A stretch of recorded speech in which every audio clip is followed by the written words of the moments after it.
just the thought of what may lie out there. Astronomy kind of has a way of captivating everyone. And so here, you're going to have a wonderful chance to ruin all of that wonder with some mathematics and some physics. No, just kidding. I think you will actually enjoy this application of physics. At least I hope you do, because it's what I studied in university for 5 years. And I'm not suggesting that if you don't like it, that's a bad omen. Far from it. I just hope that you can share in the enjoyment that I have when I talk about the subject. Anyway, before we can talk about astronomy, we have to talk about the dominant force in the universe that governs the motion of all celestial objects, and that, of course, is gravity. So take a moment to pause the video right now and take a look on this first page at some of the questions we're going to answer, as well as where we are in the unit schedule, and also what the learning goals and success criteria are. Just one note, when you look in the unit schedule here, you will see something about a video called The Mystery of Dark Matter, a video from the Perimeter Institute, which is in Waterloo, or near Waterloo, Ontario. It also relates to these videos here. That'll be a separate topic. I'm not going to discuss that in this video, so stay tuned in class. But the rest of what you see here we will be talking about today, so pause it now and have a look. Okay, and you're back, and we're going to dive right into this topic of Newton's law of universal gravitation by taking a look at our first slide. So first of all, let's talk a little bit about gravity, and before we look into the technical details suggested by some of these diagrams here, let's think for a moment. What are the factors that influence the force of gravity between two objects? I know you know one of them. That is the mass of the objects involved. And the reason you know this is very simply because if you pick up an object that has a very low mass, the force of gravity downward on it is very low, and it's easy to pick up. And if you try to pick up a very massive object, of course it's much harder. This is because the Earth and that object are attracting one another, and you, as you lift it, are trying to overcome that force. So it's very clear right from the get-go that mass, the mass of the two objects, and so I'll call them M1 and M2, in many cases the Earth and some object that you're picking up, those masses help determine the force of gravity. In fact, more mass, we could write, leads to more gravity. Now, another factor which you may not have known about if you hadn't studied gravity back in grade 11 is that the distance between the two masses, in fact, the distance that is separating their centers, try to spell that correctly, the distance separating the centers of the objects, that also affects the force of gravity. And to try to give you a feel for this, it's really, really hard to take two objects, two everyday objects, and bring them close together or bring them far apart and see how the force of gravity changes between them. The reason for this is because gravity is actually quite a weak force compared to the other forces we know of. But to give you some example of how you might get a feel for this factor, think about this. The Earth, of course, is a very massive object, and you are very close to it, and you are drawn to it. You are stuck to the surface. You can jump up if you want, but you can't really get away from it. The Sun is a much, much more massive object than the Earth. It's got factor number one going for it. In fact, it's about 1/3 of a million times more massive than Earth. So my question to you to think about is, why don't you get attracted to the Sun the same way you get attracted to Earth, which is much less massive? The answer, of course, is the distance. While the Sun is much more massive than the Earth, it's also much, much, much further away. In fact, if you think about how far you are from the center of Earth, which is the important number if we're talking about the separation of you and Earth, we know from, I believe, the last video that you watched, that distance is 6,380 kilometers. But if we think about the distance between you and the Sun, now we're talking about 150 million kilometers. So compare these two numbers, and you can see that while the Sun is much, much more massive than the Earth, it is also very much farther away. And so in the end, it is the closeness of the Earth that beats out the massiveness of the Sun in influencing the force of gravity on you. But my point, of course, is that these two factors, the masses of the two objects and the distance separating them, determines the force of gravity. We could start to write a formula which says Fg, magnitude of, has something to do with the two masses involved. So let's put M1 and M2 in the numerator. And it's got something to do with getting less and less as the distance increases. That would indicate that the distance goes somewhere in the denominator. Now, what exactly is the form of this equation? Like, do you multiply these two numbers, or do you add them? What exactly do you do? Well, in mathematics, when you have two factors that are influencing each other on an equal footing, quite often you'll find that they get multiplied. And studies have shown, experimental studies, that it is actually the square of the distance that matters between the two objects. And so our formula begins to take shape. M1 times M2 over the distance between their centers squared. Is that all there is to it? Do you just input the two masses in kilograms and the distance, of course, in meters? Well, it would be nice if that were it, but often there's a little more to it than that. The way to find out whether this is the final version of the formula would be to set up an experiment where you actually had two masses separated by a known distance, and you could measure the force between them. If you found that the force between them equaled m1 times m2 divided by their distance squared, then voila, here is the correct form of the equation. However, of course, nothing's ever quite that easy, right?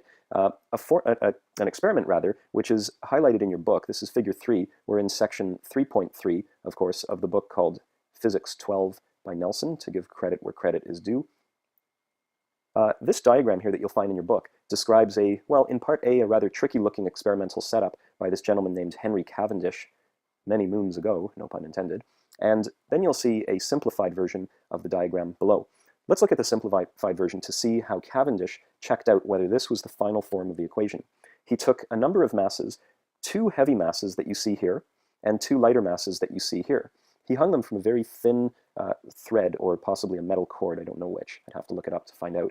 And what he did was he hung this string and a very thin metal bar like this with these 2 masses at the end, and he let it sit in his laboratory for a very long time. He figured that if this mass over here is exerting a force of gravity on this mass, then it will pull that little mass toward it. And of course, the same thing would happen here. The bar should twist around, as indicated by this arrow, and in doing so, he figured he could measure whether m1 times m2 divided by distance squared gave you the force, or whether there was something more to it. It's such a cool experiment that I want to show you a YouTube video that actually shows this happening. And I've queued this up for you. I'm not going to show it to you. It's only a minute long, but you can go watch it yourself. Watch how this guy actually sets this up in his laboratory, and using lasers, he can actually measure the very tiny movement of these 2 masses. It's very, very cool. I had an opportunity to perform this lab back in 3rd year physics when I was studying astronomy, and it was actually an optional lab. I chose a different lab, which was just as exciting in a different sort of way, but this is something you would do in undergraduate physics. So go watch this video for a minute. I think you'll like it. Getting back to the formula here, it turns out that this formula is nearly correct. What you need to include is a constant, which is often given the letter big G, and it turns out that if you multiply m1 and m2 divided by distance squared by the following number, 6.67 by 10 to the negative 11, you get the correct force. And therefore, this is known as the gravitational constant, and it must be included in order to get the correct force. What would be the units? We want to get newtons out of the force, so we're going to have newtons in here. We also have meters in the denominator being squared, so we got to get rid of that by having meters squared in the numerator of our constant. And in the end, we have kilograms for both of our masses. There are 2 of them being multiplied. That's kilograms squared that we have to get rid of, so we need kilograms squared in the denominator of our constant. And there you have it. Here's a very tiny number. And so this should start making you think, wow, with such a tiny number, you need an awful lot of mass at a very close distance to get a noticeable force of gravity. And that is the case. Gravity is by far and away a very weak force for this reason. In fact, you need an entire planet plus yourself just to feel a few hundred newtons of force. That's crazy. I mean, astronomically speaking, the distance you are from the center of Earth, 6,000 some odd kilometers, is pretty close. Most objects in space are much further away. You need an entire planet, m1, plus your body, just to feel what we often calculate as this, mg. What is mg on your body right now? I don't know, maybe you're a 70 kilogram person at 9.8 newtons per kilogram. That's approximately 700 newtons, which is not much force considering the objects you're dealing with and how close they are. Gravity is the weakest of the 4 fundamental forces by a long shot. The strong nuclear force is the strongest, the weak nuclear force is in 2nd place, and the electromagnetic force is in 3rd place, but they are all well ahead of gravity. I'll leave you with one other interesting fact about gravity. This picture, which by the way is from the Wikipedia article on the discovery of the planet Neptune, so check that out. This formula, you might be wondering, is it correct? Well, back, I believe, the end of the 1700s, going into the 1800s, astronomers knew, of course, about all the planets of Mercury through Saturn. You can see them on a dark night if you look up in the sky. Uranus, the next planet out, had just been discovered. And now, astronomers had been observing the motion of Uranus around the sun, and they noticed that it wasn't quite behaving the way they expected it to based on their previous observations. It was as if every now and then Uranus sped up in its orbit or slowed down. And so a hypothesis was put forward that there was yet another planet beyond Uranus, and this planet, of course, turned out to be Neptune. Using Newton's law of universal gravitation, astronomers were able to predict where and how massive a next planet would have to be in order to be causing these strange changes in Uranus's orbit. These changes are called perturbations, to perturb, to disturb something. And sure enough, they turned out to be correct. Check out this article on the discovery of Neptune. It's very, very cool. It is a planet discovered because we knew, not we, but our ancestors knew about the force of gravity and the factors that influence it. There's your cool fact of the day, by the way, for the quiz in class tomorrow. Let's move on and start doing some calculation. I'm going to pick up the pace now that hopefully I've piqued your interest in gravity. First one comes from the same textbook, sample problem 2, where they ask you to determine the magnitude of the force of attraction between two uniform metal balls of mass 4 kilograms. So let's give this equation a test drive. G m1 m2 over the distance squared is the formula. They say that both of the uniform metal balls have mass 4 kilograms. They are about half a meter apart. What do? Simple, sub in the number, 6.67 by 10 to the negative 11. I'm going to leave out units just to speed things up here, although you should be careful anytime you leave out units. You could end up making a mistake. A place that you're likely to make a mistake if you leave out units is down here, where they've given you the distance in centimeters. You got to sub that in meters, folks. Sub that in, and what do you get? 4 times 4 is 16. This number is roughly a half squared. That gives you a factor of a quarter in the denominator, which is like having another factor 4 up here. So roughly speaking, this gives you roughly a 4 times a 4 times a 4, which is what, about 64. But look what you're multiplying by, 10 to the negative 11. This number is going to be tiny indeed. You can run it through your calculator to see what it comes out to. But when you see that two 4-kilogram objects fairly close together have such a tiny force, it reinforces the idea that the force of gravity is in fact a very, very, very weak force. And so while we're on the topic, you might be wondering, then how come gravity is so dominant in the universe? I mean, it determines the orbits of planets around the sun. It determines the orbit of suns around galaxies. It even determines the movement of galaxies through the universe. Well, the reason for that is because two of the other forces that are much stronger than nuclear force, they only act within the nucleus of an atom. And when we're talking about astronomical distances, this is far too great a distance for nuclear forces to have any effect. That just leaves the electromagnetic force, which is much stronger than gravity. However, thinking back to grade 9 science, you'll recall that when we look at matter on the macroscopic scale, that is the large scale, we're seeing huge collections of atoms and molecules. And on the whole, atoms and molecules are neutral things. They have just as many protons as they have electrons in them, unless of course we're dealing with ions, but that's chemistry, that's atomic and molecular stuff. On the large scale, like astronomical scales, matter is mainly neutral, and therefore the attraction and repulsion of opposite charges and like charges does not apply. That leaves gravity as the only remaining force to affect the universe. And of course, looking back once more at the formula, let's think about what we're dealing with. Planets and stars, enormous masses that we have. Distances, enormous as well. However, there is enough of this stuff to overcome the tininess of this and the greatness of the denominator. So there is, in fact, significant force acting out there to cause objects to move the way they do. And so you get beautiful galaxies and stars and clouds of gas called nebulae and planets and moons and rings around Saturn and whatnot. Lots of cool stuff out there. Check out the Hubble Space Telescope website if you want to see some amazing photos taken in the last 20 years with the best of telescopes. All right, let's move on. Sample problem 1, backtracking here a little bit. They do a question here that looks somewhat similar to sample problem 2, but let's read it and see how it's actually a bit different. They say that Earth's gravitational pull on a spacecraft at some distance from Earth is just 120 newtons. What will be the magnitude of this force if a second spacecraft is placed at a different distance and has a different mass? So what they're saying here is they're not telling you the actual mass of the spacecraft, and they're not telling you the actual distance. They're talking in what are called proportions. Okay, and so we call this a proportional analysis or a relative analysis. To give you an idea of what kind of question this is, it's kind of like saying, if I work a certain number of hours, I will make a certain number of dollars. But if I do 3 times the number of hours, how much will I make? 3 times the number of dollars. I'm not telling you how many hours or how many dollars. I'm just talking in proportions. The same way we can easily think about how much money we make when we work more or less hours, we can think in terms of proportions, in terms of forces and the factors that affect it, mass and distance. So let's look at this. At some distance, let's call it d1, a force, F1, is exerted on a spacecraft. The spacecraft has a mass of m1. Now they ask you, what will be the magnitude of the force? So now they're talking about F2 for a second spacecraft, so that would be m2 at a new distance. Sorry, hold on. I apologize. I made a little bit of a mistake there. That is the mass, which is 1.5 times before the original mass. Here, the distance, rather, 0.45 times the old distance. So let's think about this for a moment. What's happening to the situation here? We've gone from a spacecraft of mass 1 at a distance d1 and a resulting force of 120 newtons to now a new spacecraft which is 1.5 times the mass. Let's look at that factor for a minute. If I told you that that was the only difference, that the second spacecraft was 1.5 times more massive than the original one, what would that do to the original 120 Newton magnitude force? Well, if you guessed that it would mean taking the 120 Newton force and multiplying it by 1.5, you're correct. However, that is not the only thing that's changing. They also ask you to imagine that the spacecraft is only 0.45 times as far away from the Earth as the original spacecraft. That would mean that the denominator in the force formula is becoming smaller, which makes the overall fraction larger. So what would we do down here? We could multiply or divide in that factor of 0.45 squared in order to affect the original 120 Newton force.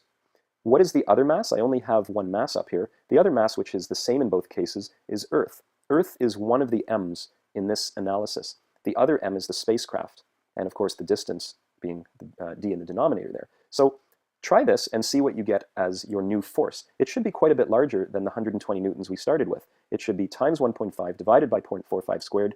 Looking, just eyeballing that, this is about a half in the denominator. A half squared is about a quarter. A quarter in the denominator is roughly 4 times in the numerator. 4 times 1.5 is roughly 6. So 6 times 120 is, I think, 720. Plus, I underestimated the effect because of the estimate I did here. So I'm going to get greater than 720 newtons. And I think if you look in your book, they do it in a way that shows you get something like 800 or 900 newtons. You got to do this on your calculator just to be sure. But my point is this. I just solved this question using a very loose mathematical method. Your textbook does it what I will call the professional way. They do it, quote, properly. They do it the way a math professor would want you to do this. I just showed you another way to do it where you can kind of use just basic arguments, very, very loose mathematical arguments, the same way we say something like, I make a certain number of dollars if I work a certain number of hours. If I triple the hours, I triple the dollars. Done. I don't need a mathematical formula for that. Same thing here. If I go 1.5 times as heavy, but 0.45 times closer, this guy's in the numerator, this is in the denominator squared, multiply that by the original force, get the new force, which, check the textbook. I don't have time. I don't want to waste your time doing the calculation here. You can do it on your own, and you'll get something like this many newtons. All right, moving on. Here's a question about the vector nature of the force. Question 12, again in the same textbook, asks you if you have 4 masses in a plane, so now we're talking 2 dimensions here, as in figure 4, right over here, what is the magnitude of the net gravitational force on M1 due to the other 3 masses? So think for a moment. Here's M1 at 3 kilograms. It is 1 meter away from M4. It is 1 meter away from M2. And on the diagonal here, well, what's that going to give us? Here we have a right angle triangle. I'll let you do Pythagorean theorem to see that this is root 2 meters in distance. What's going to happen to M1 as a result of M2, 3, and 4? Well, gravity, being a force that attracts things and acts between the centers of objects, there's going to be an attraction force toward M2, an attraction force toward M3, and an attraction force toward M4. Now, we can calculate these. Luckily, M4 and M2 have the same mass of 1 kilo, and they are both 1 meter away from M1. So if we wanted, we could do the force of mass 3 acting on mass 1. We could calculate its magnitude. That would be g, m1, m3, over the distance between 1 and 3 squared. And this is how you would write it using proper notation. You could plug in all of the numbers for g, the 3 kilograms for m1, the 1 kilogram for m2, and the distance of 1 meter squared, and you'd get some number. And of course, that magnitude is the same as this force. This is also equal to the magnitude of the force of object 4 acting on object 1. So you just solved for 2 of the magnitudes at once. What about the force? Oh, I realize I made a little bit of a mistake there. I hope you guys caught that. This right here should actually be a 2, not a 1. Sorry, not a 3 rather. Let me delete those references to 3. You should always be trying to catch your teacher or your professor making mistakes. There we go. That should be 2 in there. I apologize. Let's go and take a look at what is happening with mass 3 acting on 1.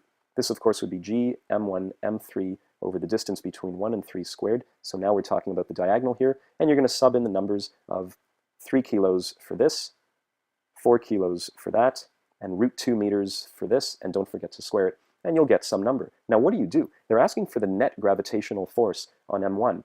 Do you see how this is a 2-dimensional vector question? Gravity is a vector, it's a force, and it's acting in 2 dimensions here. How do we solve these? You guessed it, components are back. So here's what to do. F2 on 1 equals something, comma, something. F3 on 1 equals something, comma, something. F4 on 1 equals something, comma, something. Those equal F net, which is something, comma, something. So what I recommend you do here is designate your positive and negative directions. How about positive y and positive x like before? Here are your magnitudes of the force vectors. You just calculated them. I didn't calculate them for you. You can do that on your own. I want to save a bit of your time. And then you can use cos theta and sine theta ideas as needed. For example, you might want to designate theta as the angle in here, and that'll help you with your cos thetas and sine thetas. Now, luckily, it looks like the force of 2 pulling on 1 goes in the x direction only. So it looks like we will have something here, but we'll have 0 there. Similarly, or conversely, however you want to look at it, the force of 4 on 1 is only in the negative y direction. So I'm going to have negative something over here, but 0 in the x. And these guys are going to be a something, is it a cos or a sine? I think it's a cos theta, and this will be a something sine theta. Looks like this is a positive x, but a negative y, so don't forget a negative there. And now solve for these. Don't forget to find the magnitude and the direction. And now you know how to do question number 12, but you got to do the dirty work. I just got you started here. Second last question. This one, a little bit of a trick, always gives students a headache, so I'm going to get you started and then let you experience that headache. At a certain point between Earth and Moon, the net gravitational force exerted on an object by the Earth and the Moon is 0. What are you going to do here? That's right, you're going to begin drawing a diagram. No diagram, very little chance of solving. What do we know about Earth and Moon? Well, I hope you know, I assume you know, that Earth is a much larger and more massive object than the Moon. So the first thing I could do is this. Maybe I'll designate Earth like this and Moon like that.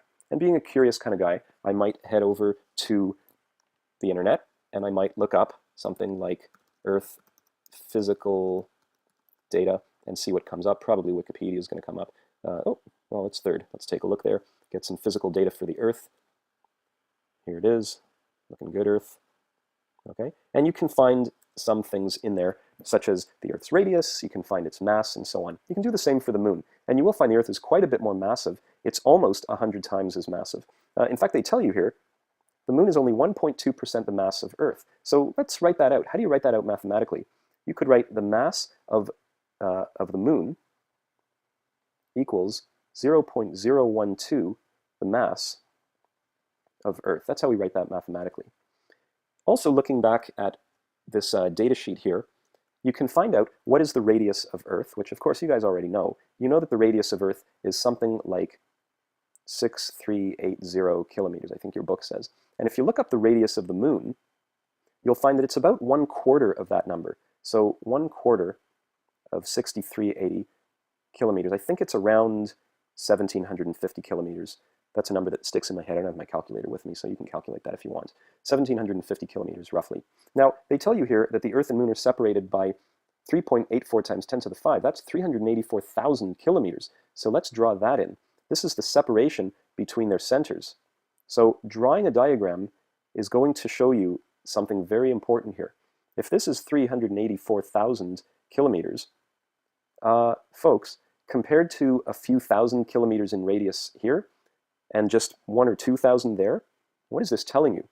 These numbers are really insignificant compared to the separation between these two objects. Really, this diagram is nowhere near to scale. These should be two tiny dots as far as the diagram is concerned. So that's important to note, and I'm going to show you why in a second. They ask you where in between these two objects is the gravitational force, the net gravitational force, on some object equal to 0. Something you should be asking yourself is, why would it be equal to 0? Well, if you know a little bit about gravity, you know that gravity is an attractive force. If we place some object between these two planets, then Earth, which I'll put in blue, is going to attract this object with the force of gravity. But the Moon will also attract it. Now, I think I can get away with drawing the force of gravity due to the Moon being less than that of Earth. Why? Well, look at this. The mass of the Moon is so much less than the mass of Earth, and as we know, the mass affects the amount of gravity. However, it depends where this object is. If we place the object very, very close to the Moon, is it not possible that what the Moon lacks in mass, it could make up for in closeness to the object? That's actually what this question is about. It's about finding the place, which, granted, is closer to the Moon than it is to Earth. It's finding that place where these two forces come out the same.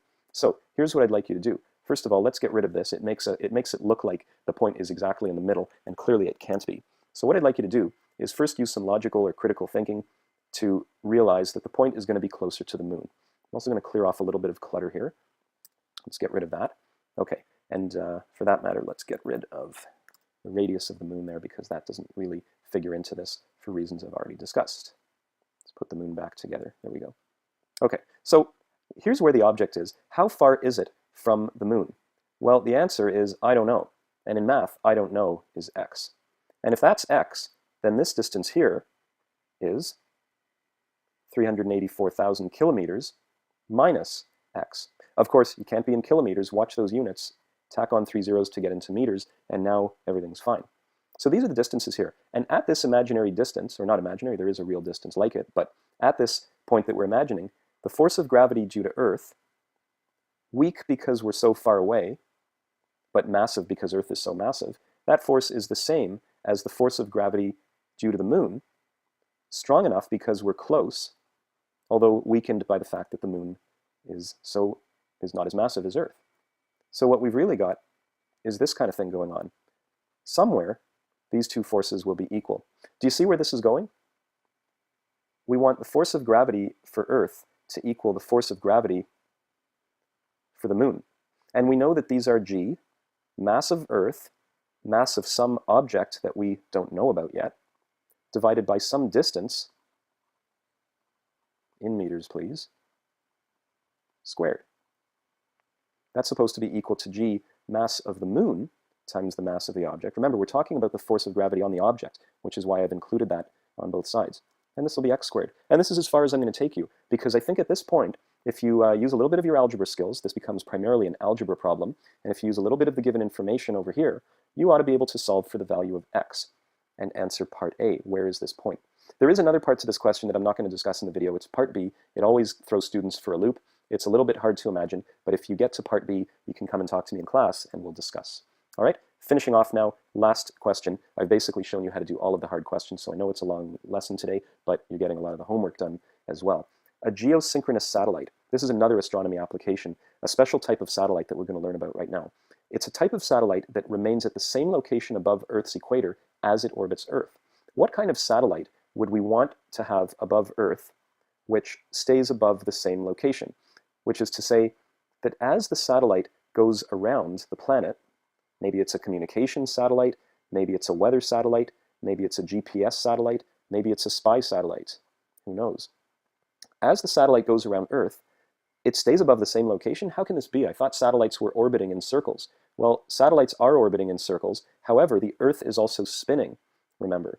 So as the Earth spins, I think that was the name of a soap opera back in the 1980s. I don't know if they talked about physics too much on it, but anyway, as the Earth rotates, there's the rotation, 24 hours is the period, the satellite is supposed to stay above the same location at all times, even as it orbits. Remember, satellites do orbit our planet. They don't just sit up there the way a hot air balloon might hover or the way a helicopter might hover. How can this happen? Well, think about it for a moment. Pause the video if you have to. Okay, you're back. The answer is the satellite itself must have an orbital period of 24 hours. And if that's the case, it will always be above the same location on Earth. Maybe this location is perhaps, oh, I don't know, maybe a country like Canada. And why would you want a satellite to stay right above the same location at all times? I don't know, maybe it's a communication satellite dedicated to service in Canada, and you want it to always be above us so that we can beam our signals up to it and it can send them back down somewhere else. So there you have it. This is when we would want a geo, meaning Earth, synchronous, meaning in time with, a geosynchronous satellite. So this is a satellite with an orbital period of 24 hours. Now, what forces act on the satellite? Well, a satellite up in outer space has one force acting on it, and that is the force of gravity. The force of gravity acts straight down toward the center of Earth, between the center of the satellite and Earth. And what have we learned about this force? Well, its magnitude is g, mass of the two objects involved, so mass of Earth times the mass of the satellite, divided by the distance between them squared. What is the distance that matters here? This time, the radius of Earth does matter. These satellites, which are dedicated to Earth, are not so far away from Earth that we can ignore the Earth's radius the way we did in this question here. We didn't really have to deal with it. Here, it will matter. The satellite is 6,380 kilometers from the center. Obviously, it's got to be above the surface, plus a little bit. What's that little bit of extra height? I'm going to call it h. H meters above the surface. So there's your distance, 6,380, convert to meters, don't forget, plus h. What is the mass of Earth? Well, you can look that up. What is the mass of the satellite? Uh-oh, they haven't told us.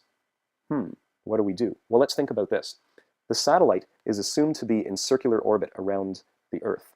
Therefore, the net force, which is gravitational, can also be called centripetal.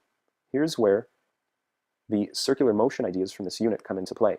What are we going to use for centripetal force? We have three versions of a formula: m satellite v squared over r, 4 pi squared mass of satellite r over t squared, or 4 pi squared mass of satellite r f squared. Well, if you guessed it's this one, because we know the period of the satellite, then you're correct. Here's what we do. We take the force that we know is gravity, and we equate it with the centripetal force, which is what's going on when a satellite makes a circular orbit. Do you see what's going to happen with ms, the mass of the satellite? I'll leave it to your good algebra skills to figure that one out. Here's a word of warning. D, the distance, which is Earth's radius plus the height, the separation of the centers of the two objects, is the same as what we mean by r in this formula. So this is also like d in this formula over here. Even though we sometimes use different letters for the same quantity, you have to keep track of what each thing means. Anyway, you're pretty much set to go here. The question is asking you to set up an equation, which you're very close to doing, and then if you look in Appendix C of your textbook, or just go online to get the mass of Earth, you ought to be able to figure out how high above the surface, what is the distance that we should place this satellite so it stays above the same place on Earth at all times and can be used for things like communications. And that closes off this section. A lot of astronomy, a lot of examples. Sorry for the length, but it is one of those problem-solving videos, so I hope you got a lot out of it. Thanks so much for watching, and I will see you in class. Bye.